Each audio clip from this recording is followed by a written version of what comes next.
Hi, Susanna Anderson here with the Are They All Yours blog at StephenAndersonFamily.com. Quick video today to show you how to make baked potatoes in the Instant Pot. If you don't have an Instant Pot yet, you really want to look into it. It is one of my favorite and most used kitchen appliances. I have the 8-quart size.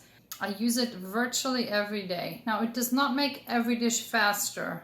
That's a common disappointment that people have when they get an Instant Pot, because by the time you factor in the time it takes to get to pressure and the time that it then takes to depressurize again, it does not save time on all dishes. Now, for baked potatoes, it does. The baked potatoes will cook for 8 minutes, plus the time it takes to come to pressure and then depressurize. So probably start to finish, you're looking at 20 minutes total.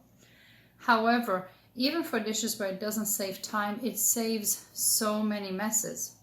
I like to compare it to a slow cooker. It's like a slow cooker except in fast, where you put everything in it, you put the lid on it, and you can just forget about it and go about your business.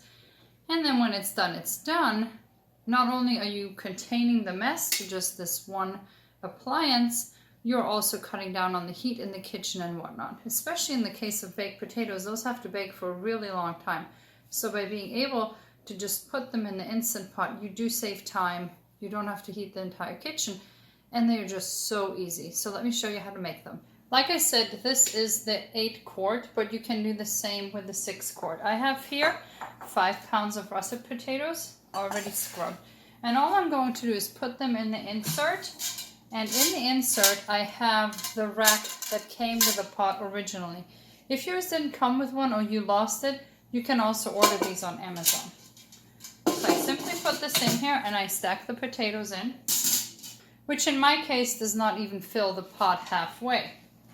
I'm going to add 1 cup of water, put the lid on it, secure it, make sure that the vent cap is set to seal, and now I'm simply going to set it to manual for 8 minutes. Now here's a trick you might not know.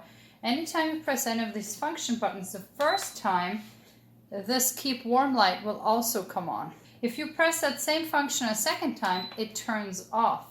And what that means is when your cook time is up, whatever function you're using, it will not automatically switch to keep warm. So I like to keep that turned off.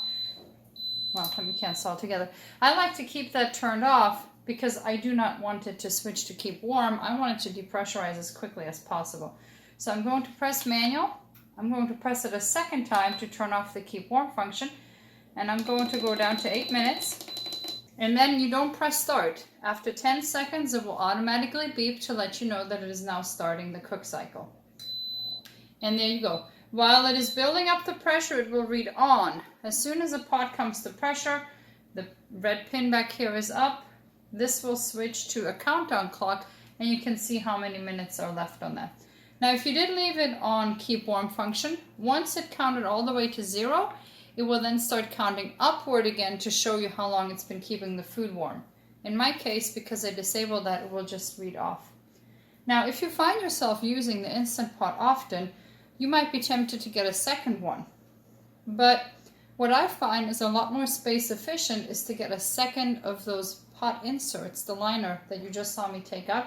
They take up a lot less space. So I do have a second liner that allows me to, if say I have leftovers in the pot and I want to store them so I can reheat them in the pot, I can put the fresh liner in and make a different dish just back to back while the first liner is still in use.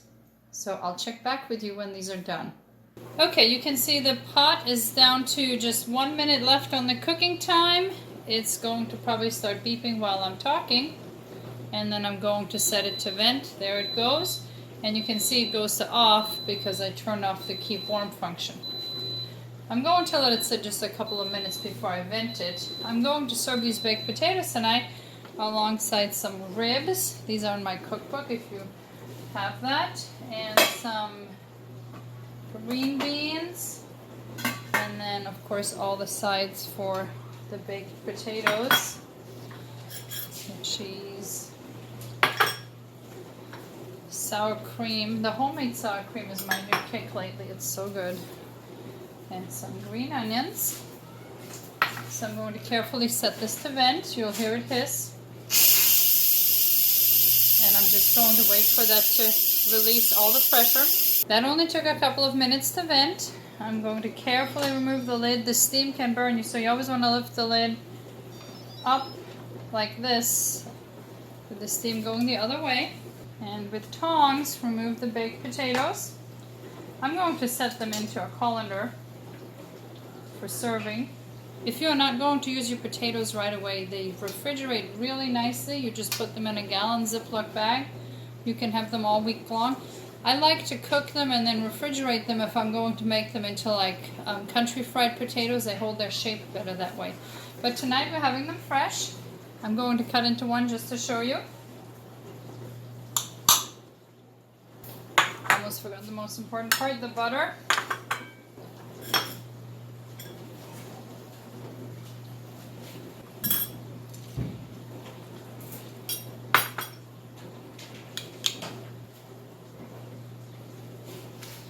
And you have baked potato. Thank you for watching.